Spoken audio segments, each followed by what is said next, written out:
Hello, fellow. My name is James Owusu-Appiah, and I believe in innovation and doing things differently. This video has been prepared for you to guide you through some well-known concepts that will aid your studies and preparations towards exam. Due to COVID, we cannot meet in person to discuss, so I hope this video finds you well and helps you achieve excellence. Thank you.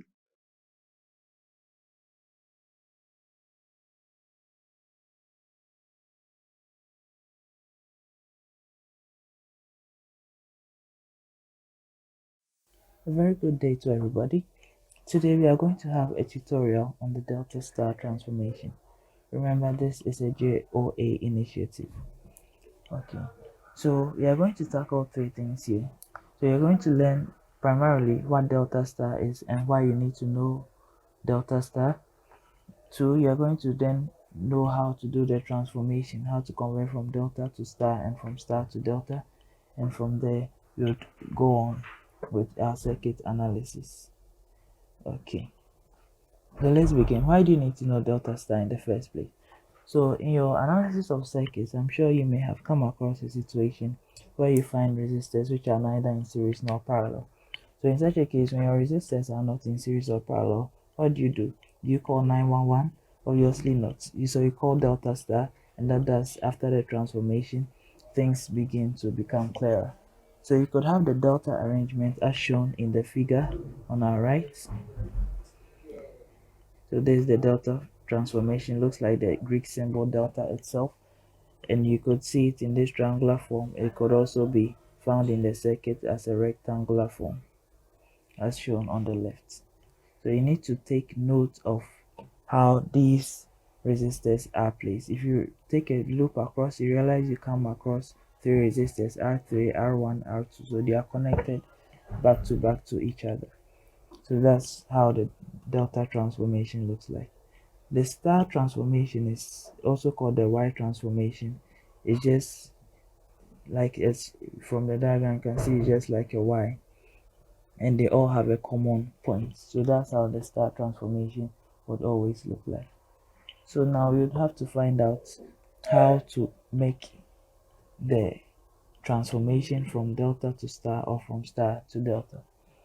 So let's consider this figure below. We can see our delta arrangement in black. That's resistors R1, R3 and R2, and we can see our star connected resistors, that's RA, RC and RB, which is all in blue. So if you want to find the effective resistor, you may either want to convert from delta to star or from star to delta. So first, let's start on with converting from star to delta. So when you pick a star point, RA, and you want to convert it to delta, you just need to find out what resistors are bounded by Ra.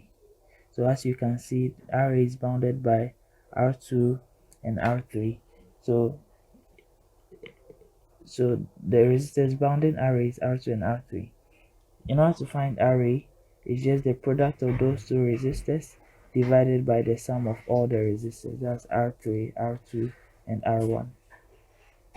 As you can clearly see.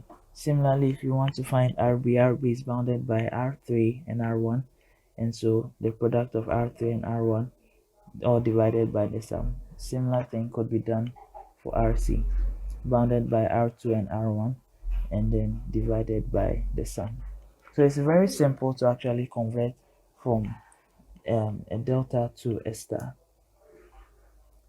Okay, so now let's convert from the star point to a delta.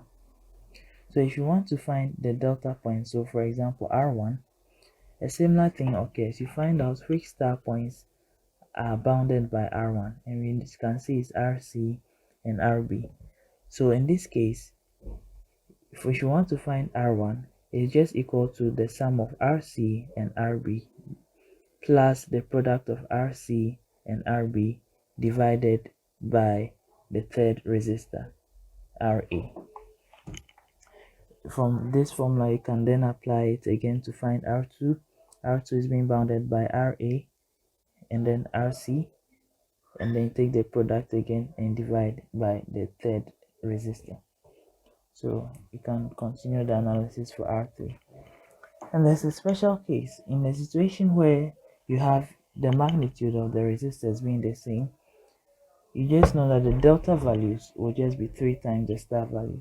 So for example, if I'm having RA being 2 ohms, RA is 2 ohms, RC is 2 ohms, and RB is 2 ohms, right? They are having the same magnitude of 2.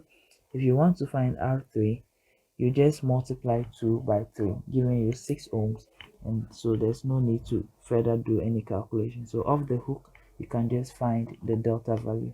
Similarly, if you are given delta values, let's say R3 is 9 ohms, R1 is 9, R2 is 9, and you want to find the equivalent star points resistors, it's just 9 divided by 3. It's just the reverse, which will give you 3 ohms.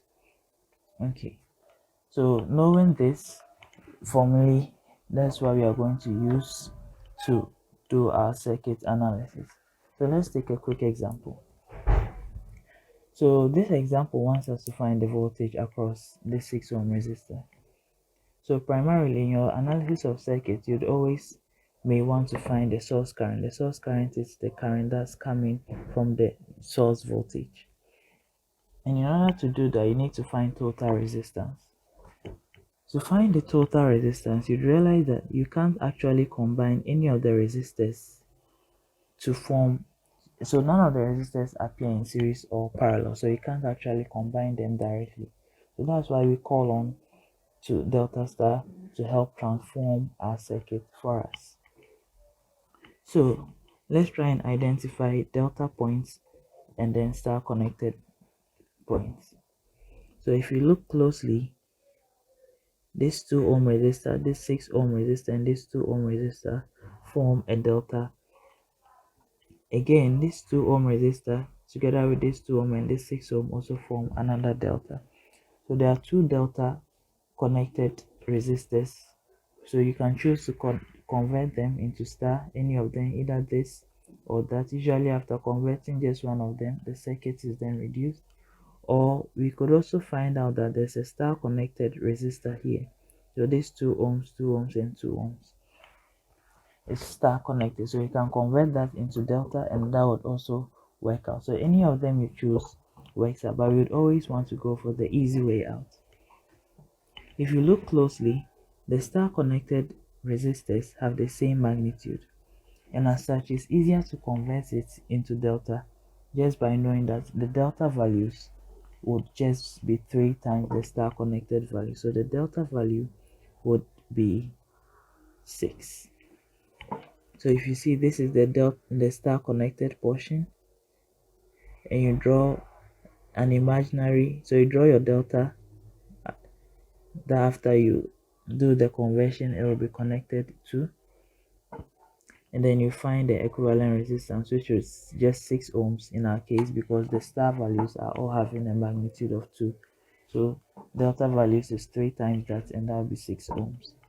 So when you're done with that transformation, you clean off, you wipe off the star connected resistors. So now our circuit is reduced into this form. Now this is much simpler and easier, from which we can then continue our circuit analysis. If you look closely, you realize that the 6 ohm resistor here from the delta and this 6 ohm resistor are in parallel. How do I know that? So basically, two resistors are in parallel if when you traverse a loop across them, you only encounter those two resistors and no other components. But if you pick a loop across this, it's just these two resistors we come across. You pick another loop to pick this, it's just these two resistors we come across, and so they are also in parallel. So two 6 ohm resistors in parallel, what will be the effective resistance? 6 parallel with 6.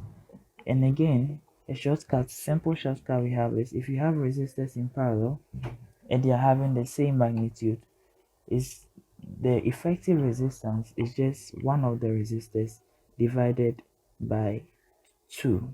So if there are two resistors divided by 2, So in this case, the effective resistance for this 6 parallel with 6 is just going to be 6 divided by 2, and that's what, 3 ohms. Similar thing will be done for the other one, 6 parallel with 6, and that's also going to give us 3 ohms. So basically, if you have a number of resistors in parallel, so for example, if I have 10 resistors in parallel and each of the resistors has a magnitude of, let's say, 20 ohms, my effective resistance will just be 20, just pick one of them, divided by n, where n is what, your number of resistors in parallel. So in this case 10, and it would have given us an effective resistance of 2. Okay, so let's go back to what we are doing. So after you are done with the transformation, the circuit reduces into a much simpler form, as we can see over here. So in effect, this 6 and 6 has been combined to give us this 3, these 2 combined to give us this 3, and this 6 was already there. Again, you realize this 3 ohm and this 3 ohm are in series, so you can easily combine them, and then from there, this 6 ohm and this 6 ohm will be in parallel, and you can also do the combination and find the effective resistance when asked. Okay. But in our case, we were asked to find the voltage across this 6 ohm resistor, and it's this 6 ohm resistor that has been combined with another one to give us this 3 ohm resistor. So if we find the voltage across this 3 ohm resistor, that will be equivalent to the voltage across the 6 ohm resistor. And how do we do that? I'm sure we know of voltage divider rule, and that's what has been applied over here. So with voltage divider, you just pick the resistor you want to find the voltage across, divided by the sum of the resistors in series times the voltage that is across the two resistors. And how do you know the voltage across these two resistors? If you have to take KVL, you'll be having 10 volts is equal to, let's say I represent these two resistors with R, and then their total voltage would have been what, V. So 10 volts would have been what, equal to V if I pick this bigger outer loop. So the voltage across these two resistors is 10 volts, and voltage divider shares the voltages across the resistors. So it divides the voltage as the name implies. And since they're having the same magnitude, it means they'll have similar drops across them. So this, if the total across is 10 volts, that means this will drop 5 volts and this also drop 5 volts. So in effect, we have the voltage across the 3 ohm resistor to be 5 volts. And that is the same as the voltage across the 6 ohm resistor given in question. So thank you very much for your attention, and I hope you'd learn something from this. If you have any questions, feel free to ask. Thank you very much.